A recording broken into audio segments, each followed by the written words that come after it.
Now we did from Ferguson to the Kerscott Reservoir as a shakedown. Officially, we put in the 26th of April, 1982 at the foot of the Kerscott Reservoir. And I told him I would be at Georgetown the 23rd of May at 3 o'clock in the afternoon, on a Sunday afternoon. Now he publicized this in the newspaper. What he was after was publicity, because we were trying to emphasize how important the Yadkin River is to its people. Water. The bottom line is water.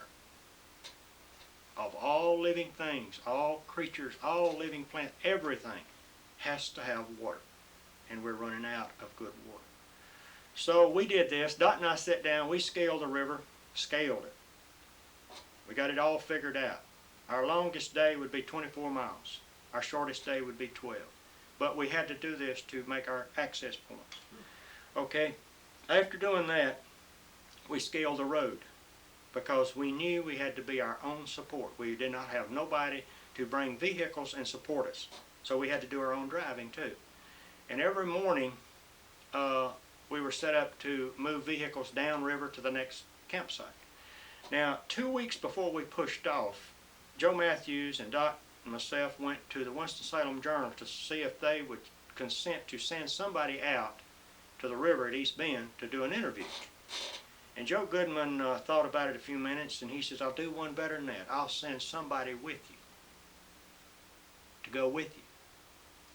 Jay, now I don't know about you, but to me, being a person on the rivers and knowing what we've been through on a lot of trips, I wondered who he was going to send with me to live with me out there a month. I didn't know if this person could put up with me for a month, a steady diet. Because out there after about a week, I've seen people come unglued, laying on the river banks. I mean, it's not like home. And he gave us Floyd Rogers. Never heard of him. But originally, Floyd Rogers was born on Berries Mountain, right up here beside the dam, in a log cabin. Right close to James Larkin Pearson. He was a Wilkes County boy. Well, turned out, right now, Floyd Rogers is one of my best friends. But he went with us. It'd been 8 or 10 years since he'd been in a canoe or boat, and we put him in one. That's why we pushed off at Ferguson and didn't let too many people know. I wanted to see if this man could actually handle a canoe, and he did. He held up good. So we put him in one of our boats so he could keep up. Ours are double blades. So 5 people. Dot Pate, myself, my son Michael and Helen gave up a month of their life to help support, and Floyd Rogers. 5 people, 3 boats.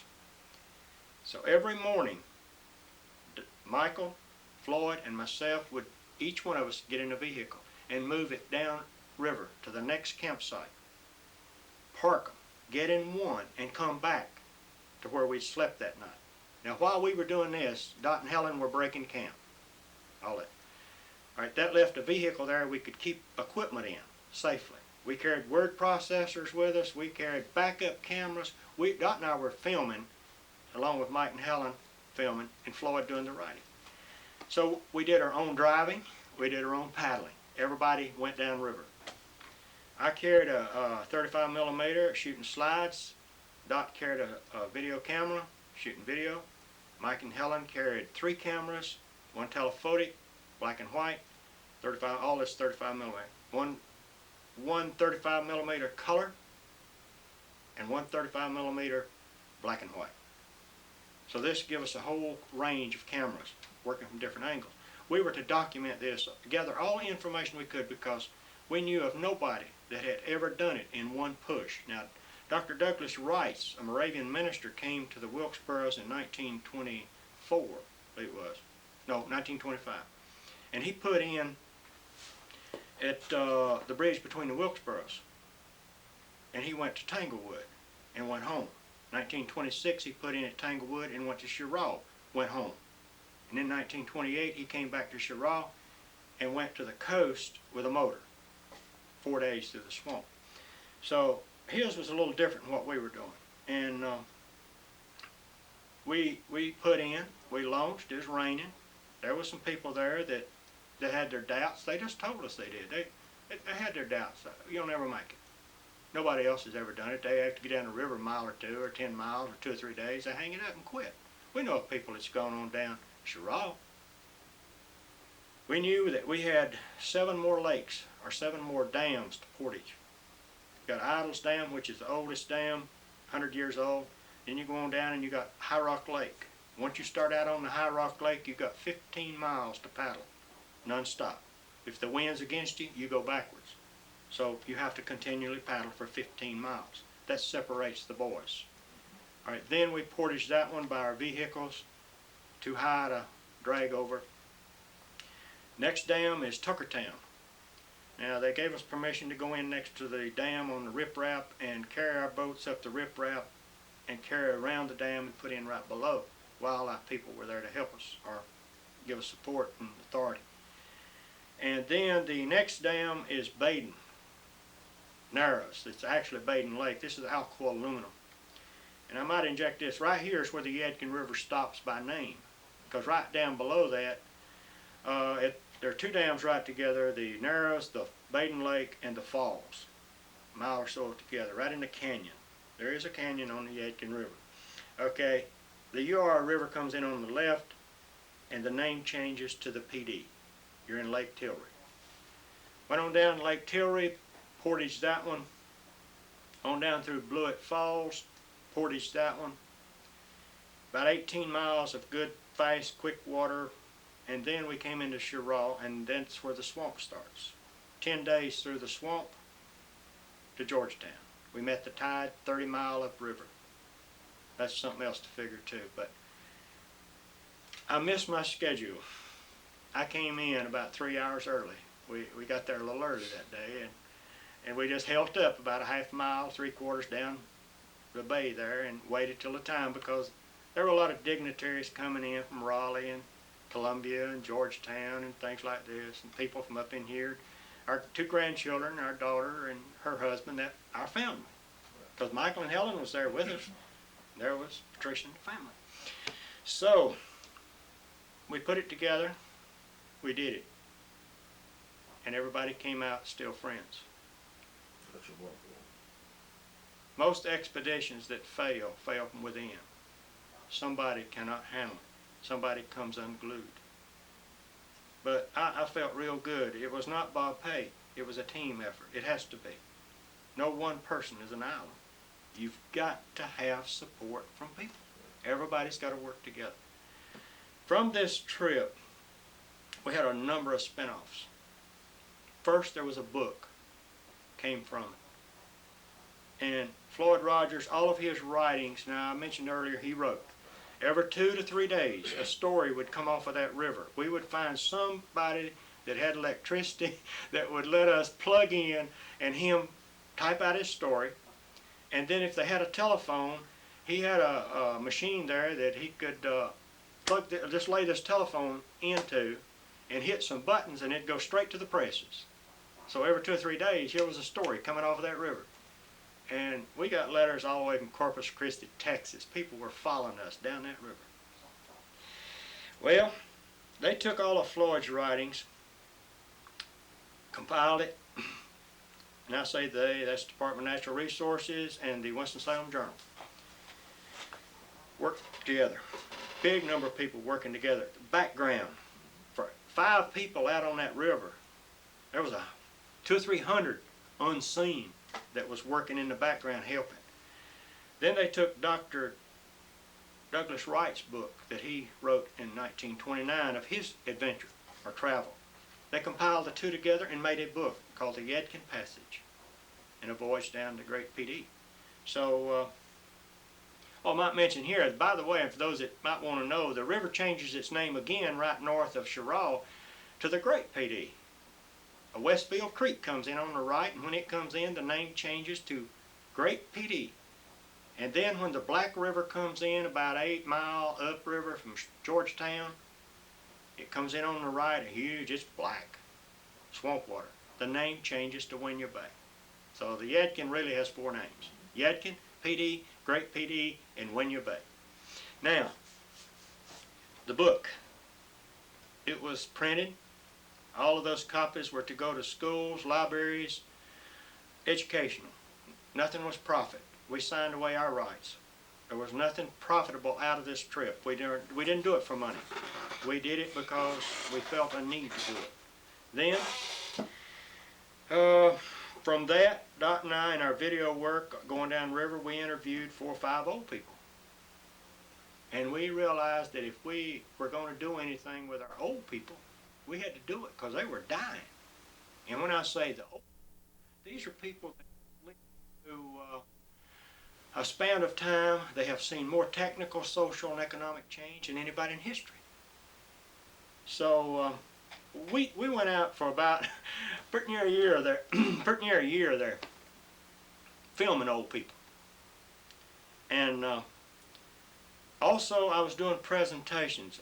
Joe Matthews felt like that if I could, he'd like me to do 4 or 5 presentations of what I filmed on the Yadkin-Pate River trip, slide presentations, and let people know what was going on. So that thing got out of hand.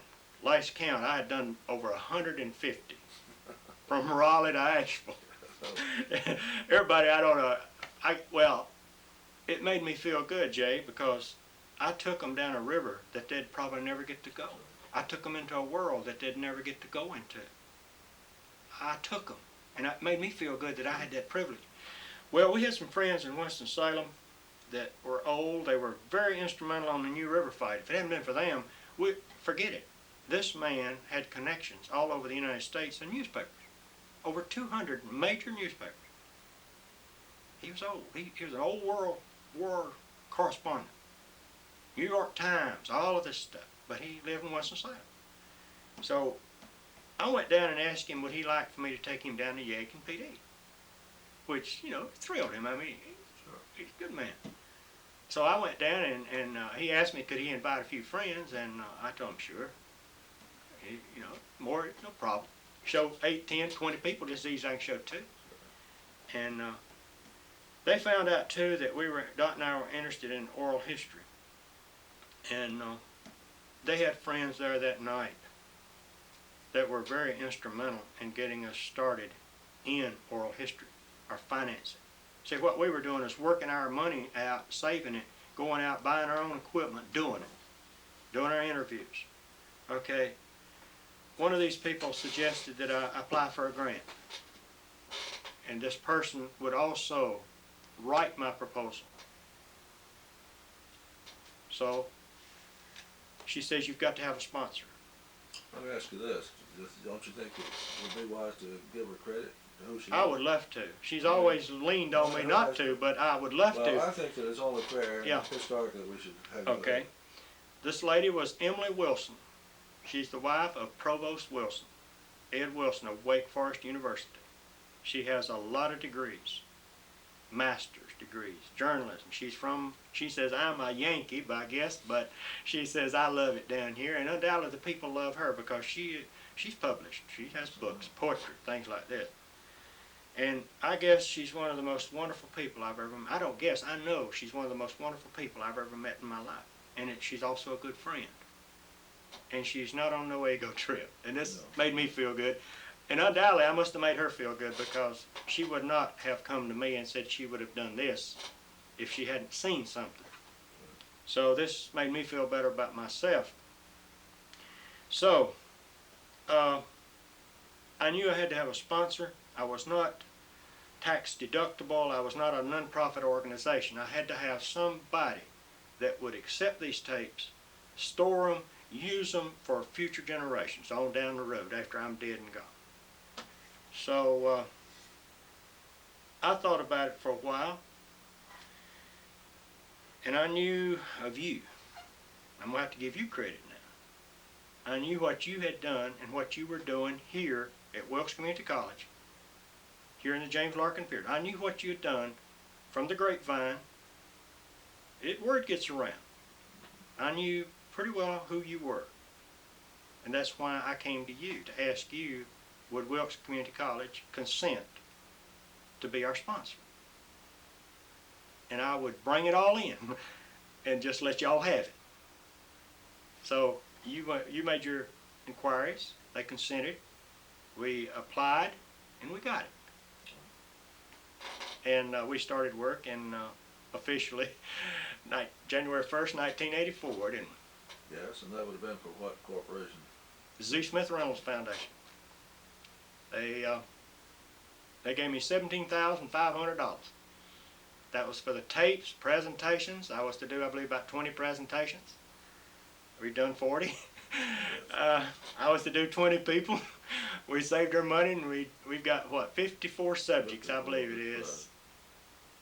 Officially 54 subjects behind us on the Z. Smith Reynolds Foundation grant. So anyway, it was a wonderful project. It was not work, it was a labor of love, because man, here I was getting to go around and visit all these old people, and they were telling me things. They were taking me back in time. See, I was doing the grassroots. Right. Now you had done professionals, is that right? Right. Through a grant, what, from the humanities? Yeah, humanities grant.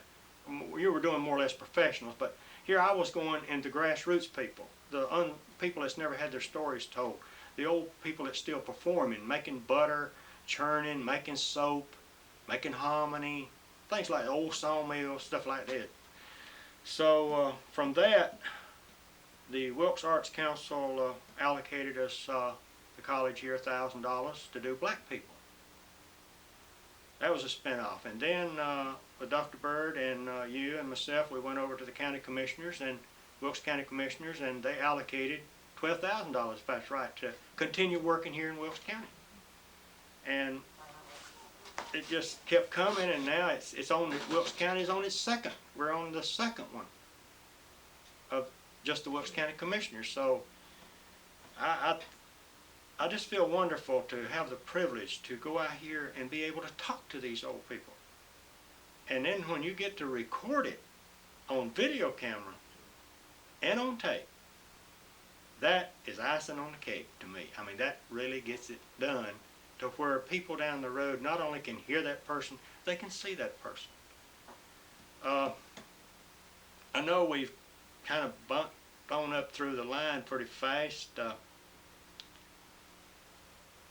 Jay, I don't have much money, hardly any. I told Doc, I said it had to be love, because I didn't have no money, and I ain't all that good looking. But what I'm saying is, I've got a million memories. I've got a million treasures, and the friends that I've had, the people I've had the privilege to meet over the years, Jay, I wouldn't trade that for no amount of money. Well, I feel the same way, Bob, about my experiences. And of course, the thing is, what you're doing, the way you put it, you said you don't interview these people, you go out and visit them. Right. That's the difference. They respect you, they trust you, they like you. You, as you put it, you know where they're coming from, they know where you're coming from. That's the difference. It's not like a professional going out here interviewing. It's not a production. You're getting them exactly as they are, because they will talk to you. Well, now, I'm going to have to bounce right back to the very beginning for just a second. If you recall, I told you my grandfather was a major influence on me. He was teaching me then, unbeknownst to me, he was teaching me then for now. Because if he hadn't taught me the ways of the old people, I kid you not, Jay, I don't think I could go out there You couldn't. And meet with these people on their ground. Well, that's what it has to be, and that's the reason that it's coming along the way it is, and the reason it's good, because it is on their ground, not on yours. You don't go out there and say, "I'm good at this, so I want to get you." That's the difference. No, you let them tell you. I mean, they'll sick the dogs on you, boy. Literally. Literally. I mean, they'll just lock up. They won't tell you nothing. Now, I've only had one old man to tell me to shut the machine off because he won't tell me something he didn't want on it. Well, and I respected that, and I shut it. And you have had it too, because they're taking you into a world that very few people have ever had the privilege to go into. And one of the things that makes me feel so wonderful too, feel so good, it took us a while to gain the confidence of the black people. I'm talking about the old black people. And I know why. I was told by Emily Wilson it would take a long time. Because these people want to know, white men, what are you going to do with this? Are you going to make fun of me? Are you going to exploit this thing? They want, and I don't blame them, because I want to know myself. We've been interviewed a number of times. You weren't going to have this, did you? I tell you, I worked on you 2 years, and then I didn't realize that you was going to tell me I owed you one. No, I've never felt it. I have an idea this is probably the only tape that you'll ever see by Pate, other than maybe an introduction, Well, because you'll never see me on film, other than, extreme emergency. I don't know, somebody might want to get you again, Well, but what I'm saying is, Yeah, our photography work, I understand. we are self-taught. That's right. We've read a lot. We went to the people that really are professionals. Well, the thing though is you're like the bumblebee. You didn't know you couldn't do it. Well, my grandfather now, back then, he raised strawberries. Come back to my grandpa again. He raised strawberries. About 5 acres. Back then, nobody ever heard tell anybody raising 5 acres of strawberries. There's no strawberries. But he needed money at that time of year after the sawmill before tobacco come in. He kept saying going. Now, some years, strawberries, the market wasn't no good. I paddled strawberries, took them out door to door in Winston-Salem to pick up, me and him take a pickup and walk to Winston-Salem, Statesville, trying to get rid of these strawberries, paddle them out, quart at a time. Some years that market wasn't that good. And you know what he'd do? He'd come back and he'd mash them in. 50-gallon barrels of strawberries, make strawberry wine. And all them people said, man, you can't make wine out of strawberries. He had one barrel there, boy. Now you get limber-legged if you drunk about a snuff glass full. I mean, you get limber-legged. You get to where you didn't know which one of the boys you was. but he could make it. But see, he didn't know he couldn't make it. That he taught me. As just as you said, I didn't know I couldn't do it. I just did it. And I had that curiosity. I wanted to know. Not for personal gain or something to put money in my back pocket, but just a desire to know. And that curiosity has helped me in more ways than one. The old German, too, Jack Kistner, he was a wonderful influence on me. As I just said, the old professionals. And when I'm talking about a professional, he might not have a shingle out there saying he's a professional, but he is. He's alive, he's done it, and he's done it in a good way. And these are the people I seek to help me learn. And the first time this old German and I were down in that jungle, he said, Bob, I've got more money than I'll ever spend. And I knew he did. But he knew I was not interested in his money. But he said, we're guests in these people's country, and we will treat them in the way that they will respect us when we leave. So this has been our desire, is to have respect. And that's what my grandpa and my mother and my grandma taught me, was respect. And that'll get you a lot of doors. Yes, it certainly will. It'll get you more open, and if you don't have it, it'll close a lot of them. I've seen it done time and time again, people not having respect for other people. So I think that's one reason I get along with animals. Yeah, got a lot of respect for them. But we had to do a lot of relearning from what we had seen on television back, or read about the jungle, about rivers. It had been done from a Hollywood viewpoint, or a big production thing. If you don't get it right first time, do it again. Well, Keep doing it till you get it done. so you go out on the weekend, have a good time, don't worry about what's sitting next to you. So here we didn't have but one chance. And this training from the dynamite, high explosive, all this other, nitroglycerin, all that taught me too, that I did not have but one chance. So we aim at this, one chance. And it's just like you've been out on interviews with these people. You know that you could probably go back, but that second interview is not going to have the flavor that first one had. No, They'll tell you probably some more things, but it will not have the flavor. And also too, on the rivers, Dot is taking a course now. She's one of these people that she likes to keep learning too. She's taking a course now called Applied Psychology. She asked me the other day, she says, if you had to use one word or one name to describe yourself, what would that be? I said, Riverman. Just bang, like that. She said, I said, well, what would you say you are? She says, I'm a wife. That's how she thinks of herself. But me, I just, a riverman. Now, a lot of people might think, well, what in the world? But if you stop to think, Jay, anybody that's ever rode rivers, now I'm not talking about a little branch and go out here for a weekend, but I'm talking about rivers. That river will carry you on its back and take you and show you things you'll never believe was in this world. It will tolerate a mistake once in a while, but it will never tell you when the lasting is up.